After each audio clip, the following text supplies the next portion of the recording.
14 ঘন্টা শুটিং করেও প্রেম করছেন চুটিয়ে। অনুভবকে কিভাবে সময় দেন অনুষ্কা? বিস্তারিত জানতে ভিডিওটি দেখুন। আমাদের দাদামণি ধারাবাহিকের হাত ধরেই প্রথমবার ছোট পর্দায় পা রেখেছেন অভিনেত্রী অনুষ্কা চক্রবর্তী। প্রথম কাজ হলো নজর কেড়েছে তার অভিনয়। প্রতীক সেনের সঙ্গে পর্দার জুটি যেমন আলোচিত, তেমন বাস্তব জীবনেও অনুষ্কার রয়েছে প্রেম। বাস্তবে তিনি সম্পর্কে রয়েছেন অভিনেতা অনুভব কাঞ্জিলালের সাথে।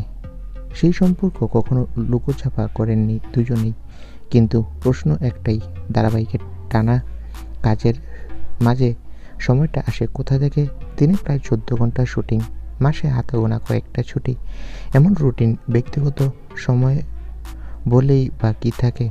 এই প্রশ্নে নিজেই উত্তর দিয়েছেন অনুষ্কা। তার কথায়, ব্যস্ততার মধ্যেও তারা পরস্পরের জন্য সময় পার করতে জানেন। অনুষ্কা জানান, তাদের দুজনেরই রান্না করতে খুব ভালো লাগে, তাই রান্নাঘরটাই তাদের কাছে একরকম ডেটের জায়গা। আলাদা করে কোথাও যাওয়ার প্রয়োজন পড়ে না।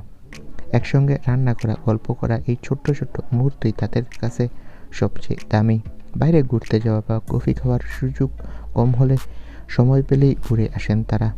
এই মুহূর্তে অনুষ্কা যেখানে ধারাবাহিকের কেন্দ্রীয় মুখ, সেখানে অনুভবকে নিয়মিত ছোট পর্দায় দেখা যাচ্ছে না। তবুও সেই দূরত্ব তাদের সম্পর্কে কোনো প্রভাব ফেলেনি, বরং বাস্তবতার মাঝেই বোঝাপড়া আর সময় ভাগ করে নেওয়াই তাদের সম্পর্কের সবচেয়ে বড় শক্তি। এমনটাই মনে করে অনুষ্কা। তো বন্ধুরা, তাদের সম্পর্ক নিয়ে তোমাদের মতামত কি? কমেন্ট করে জানাও। ধন্যবাদ সকলকে ভিডিওটি দেখার।